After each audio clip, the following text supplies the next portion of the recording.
नमस्कार दोस्तों, बहुत बहुत स्वागत करते हैं आज की फिर से एक नई घटना में। दोस्तों, यह घटना उत्तर प्रदेश का एक जिला लगता है मेरठ। मेरठ में एक ललितापुर नाम का गांव हुआ करता है। उसी गांव का रहने वाला प्रेमचंद्र का मात्र 2 ही पुत्रियां थी, जिसका नाम था रीता और रीतू। दोनों की उम्र लगभग 10 से 12 वर्ष के था, जिससे प्रेमचंद रीता की 10 से 12 वर्ष की उम्र से ही काफी वो मेहनत कर रहा था। उनका सपना था कि उनका बेटी आगे चलकर बड़ा होकर एक बड़ा सा अधिकारी बने, एक बड़ा सा अफसर बने। और इस तरह से प्रेमचंद्र अपनी बेटियों को बचपन से ही काफी ज्यादा पढ़ाता है और लिखाता है, और उनकी बेटी जैसे तैसे करके एक दरोगा बन जाती है। दोनों बेटी और बन जाती है। दोस्तों, वो अक्सर अपनी ड्यूटी के लिए लगभग 5 से 6 किलोमीटर दूर उनका थाना पड़ता था, वहां पर वो ड्यूटी करने जाया करते थे। और तभी दोस्तों ड्यूटी करते करते उसे एक ऑटो ड्राइवर वाले मिल जाते हैं, और उस ऑटो ड्राइवर वाले इतने दिल के अच्छे होते हैं कि वो डेली दोनों पुलिस महिला को फ्री में वो ऑटो ड्राइवर से उसे थाने छोड़ता था। और ये सिलसिला लगभग 1 महीने तक चलता रहता है, और इस तरह से दोनों के बीच गहरा रिश्ता भी बन जाता है। उसके बाद दोस्तों वो ऑटो ड्राइवर उस दोनों महिला पुलिसकर्मी के साथ ऐसा हश्र करते हैं जिसे दोस्तों आप कल्पना भी नहीं कर सकते हैं। वाकई में यह हैरान कर देने आज की घटना हम विस्तार से आज की वीडियो में बात करेंगे, तो वीडियो को अंत तक पूरा जरूर देखिए, आखिरकार क्या है पूरा मामला। और साथ में चैनल पर पहली बार आए तो प्लीज आप लोग चैनल को सब्सक्राइब जरूर करें, और एक हाइप का बटन होगा, हाइप दबा दे। कमेंट बॉक्स में ये भी बताएं कि यह वीडियो आप कहां से देख रहे हैं। दोस्तों, डेली की तरह 6 बजे प्रेमचंद्र हमेशा की तरह साइकिल लेकर गांव-गांव में घूमने के लिए कबाड़े कूड़े बेचने के लिए वो निकल जाते थे। लगभग वो सुबह के डेली 4 बजे उठते थे, और इस बीच प्रेमचंद्र डेली वो अपने घर से कूड़े कबाड़े बेचने के लिए निकल जाते थे। उनका दिनचर्या ऐसा ही चलता रहता था, और प्रेमचंद काफी मेहनत से वो कमाता था, और उन्हीं पैसों में से कुछ पैसे अपने घर वालों के लिए बचाता था, और कुछ पैसे अपने बेटियों की खर्च पढ़ाई में कर देता है। रीता और रीतू की जो शिक्षा थी प्राइमरी स्कूल से ही पूरा हो पाती है। रीतू जब 10 से 12 वर्ष की थी तब से वो सरकारी स्कूल में ही अच्छी खासा पढ़ाई करती थी। वो बचपन से ही काफी तेज और तरार लड़की थी, और अपने पापा की इस मेहनत पर, इस काबिलियत पर वो खूब मेहनत करती थी। वो मन ही मन सोचती थी कि मेरे पिताजी कितनी मेहनत करके हमें पढ़ा रहे हैं, उनके सपनों को हम एक न एक दिन पूरा जरूर करेंगे। और इस तरह से रीता और रीतू दोनों बहनें मिलकर काफी लगन से पढ़ाई करती है, और हर क्लास में, हर सेशन में वो काफी फर्स्ट लाती थी, और अच्छा खासा वो नंबर लेती थी। और इस तरह से जैसे तैसे करके वो 8वीं कक्षा पास कर लेती है, और आगे की पढ़ाई के लिए उसके पिता के पास पैसे नहीं रहते हैं, जिससे उनके पास इतना सारा पैसा नहीं अच्छा से रहता जिससे वो अपनी दोनों बेटियों को अच्छे से पढ़ा पाए। और इस तरह से प्रेमचंद्र अपने आप को काफी टूट जाते हैं, और वो सोचने लगते हैं कि आखिरकार हम करें सो क्या करें। इस तरह से समय गुजरता जाता है, और उसका दिनचर्या इस तरह से आगे होता जाता है। और इसी बीच वो ज्यादा पैसे के लिए वो बाहर कमाने के लिए चले जाते हैं गुजरात जाने के बाद उसका एक कंपनी में उसे जॉब लग जाता है, जो स्टील कंपनी रहता है। वहां पे वो अच्छे खासा वो पैसे कमा लेता था। महीने के वो 10 से 12 हजार रुपये कमा लेता था, जिससे उनकी घर की दिनचर्या, घर की खर्चे अच्छे खासा निकल जाता था। इस तरह से प्रेमचंद अपनी जिंदगी को लेकर काफी खुश हो जाते हैं, क्योंकि वो गांव-गांव में एक दिन घूमकर अच्छा खासा पैसा नहीं कमा पाते थे। जो 500 से 600 रुपये कमाते थे, जिससे उनका पैसा खाने में पूरा खत्म हो जाता था। इसलिए उसने बाहर गया, जिससे उनकी घर की स्थिति अच्छा खासा सुधर गया, और इस तरह से अपनी दोनों बेटियों को एक अच्छे स्कूल में दाखिला करवा देते हैं, जिससे उनको दोनों बेटियां काफी अच्छे से पढ़ाई करते हैं। और इस तरह से दोस्तों यह सिलसिला लगभग 2 साल तक गुजर जाता है। 2 साल गुजर जाने के बाद उनकी बेटी फाइनली पुलिस बन जाती है, जॉब लग जाती है उनकी, और जॉब लग जाती है। और इसी बीच दोस्तों उसके जो पिता थे प्रेमचंद्र, अपनी बेटी के जॉब की खुशी में वो अपना जॉब छोड़ देता है, और वो वापस घर आ जाता है, क्योंकि उनका काफी प्रेशर था, बाहर रहते थे, जिससे उनकी दिन पर दिन, महीने में 2 से 3 बार तबीयत अक्सर खराब रहता था।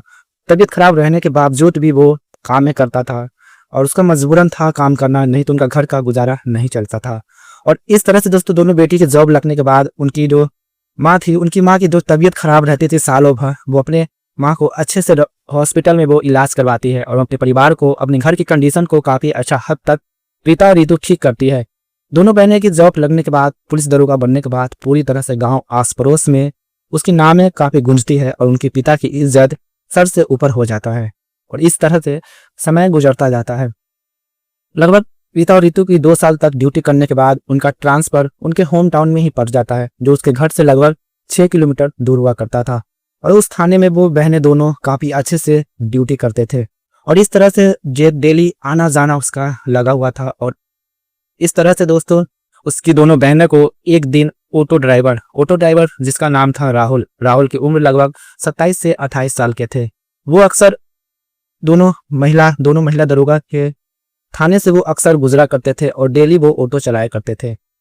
शुरू में रीता और रितु जब उस ऑटो ड्राइवर वाले पे बैठते हैं तो रीता और रितु उस ऑटो ड्राइवर को कम पैसे भाड़ा लेने की वजह से वो थैंक्स बोलते हैं। और इस तरह से अगले दिन यही होता है, फिर से वो दोनों दरोगा उस ऑटो ड्राइवर वाले पे बैठते हैं और उस दिन फिर से वो ऑटो ड्राइवर वाले भाड़ा बिल्कुल भी कम लेते हैं। और यह सिलसिला लगभग 10 से 15 दिन तक चलता रहता है। और इस तरह से रीता और रितु दोनों बहनें अपने आप को काफी सोचने लगती है और अपनी बात में कहने लगती है कि यार ये ऑटो ड्राइवर मुझे इतना रहम मुझ पर क्यों कर रहे हैं, क्या वजह है।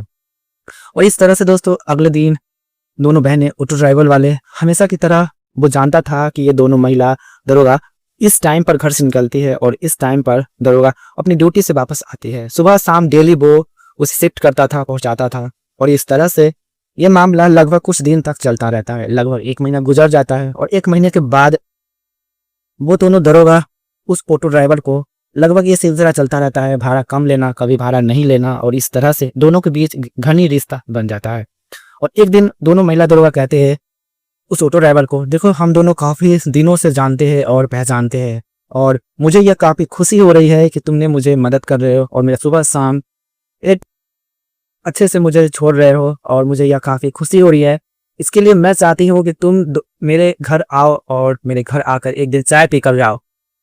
वो ऑटो ड्राइवर वाले काफी खुश हो जाते हैं। उसके बाद अगले दिन ही जब दोनों बहनों को घर छोड़ने जाते हैं, दोनों बहनें जब ड्यूटी से लौट रही होती है, तभी उनके साथ साथ उसकी दोनों बहनें थी, वो भी उस दरोगा के साथ ऑटो ड्राइवर वाले उनके घर चले जाते हैं।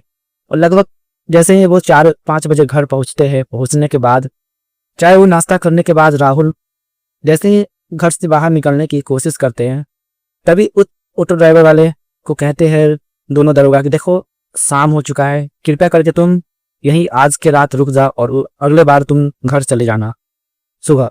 और इस तरह से वो ऑटो ड्राइवर वाले कहते हैं कि नहीं, मुझे घर जाना है, वहाँ पे मेरे माता पिता इंतजार कर रहे होंगे।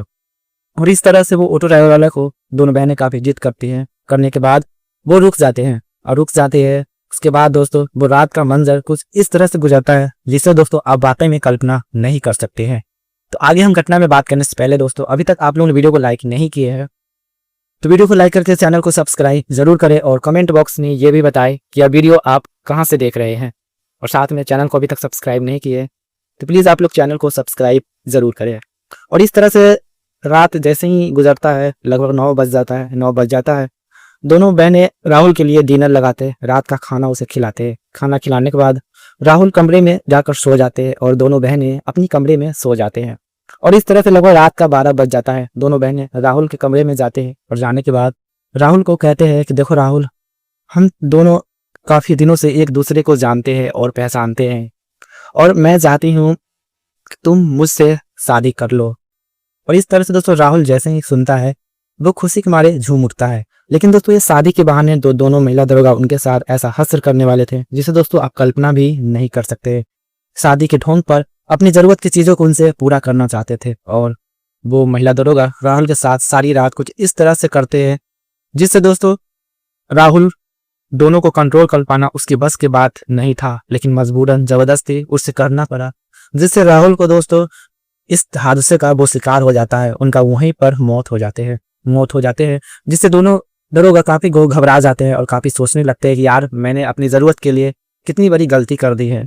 और इस तरह से दोस्तों दोनों महिला दरोगा अपने आप को काफी परेशान हो जाती है। वो राहुल को काफी उठाने की कोशिश करते हैं, फिर भी राहुल नहीं उठ पाती है। और इस तरह से दोस्तों राहुल को इस हादसा को होकर उसके घर में चीखें मचने लगती है। आस पड़ोस के लोग भी आधी रात को इकट्ठा हो जाते हैं। मौके वारदात पर उस पुलिस दरोगा जहाँ पे वो ड्यूटी करते थे वहाँ के पुलिसकर्मी आते हैं, जो इंचार्ज होते हैं, सभी लोग आते हैं, दोनों महिला दरोगा को अरेस्ट कर लेते हैं और राहुल को पोस्टमार्टम के लिए भेज देते हैं। उसके बाद दोस्तों राहुल के इस तरह के हादसा को लेकर उस दोनों महिला दरोगा को सस्पेंस किया जाता है। उसको सस्पेंस करके उनको कड़ी से कड़ी सजा दिया जाता है। तो दोस्तों यह महिला दरोगा के साथ यह सही हुआ या गलत हुआ, कमेंट में हमें जरूर बताएं। क्या एक ईमानदार ऑटो ड्राइवर के साथ ये करना उनके लिए जरूरत था या नहीं, कमेंट में ज़रूर बताएं। अगर ऐसा ही करना था तो राहुल से वो शादी कर लेता, ताकि राहुल की ज़िंदगी कुछ हद तक बदल जाता उनके परिवार को। इसके बारे में आप लोग की क्या राय है, कमेंट में हमें ज़रूर बताएं। और चलिए मिलते हैं आने वाले अगले वीडियोस में। और इस वीडियो से, इस कहानी से किसी को ठेस पहुंचाने का कोई उम्मीद नहीं था, बस आप सबको जागरूक करना था। आज के ज़माने में लालच के चक्कर में किसी के साथ नहीं पड़ना चाहिए। अगर आपको पैसे का कोई लालच देता है, या आपको अमीर बनाने की कोई लालच देता है, या आपके कोई अच्छे बड़े आपसे आदमी आपसे रिश्ता जोड़ना चाहते हैं, काफ़ी सोच समझ कर कदम उठाए। देखते रहिए क्राइम XYZ।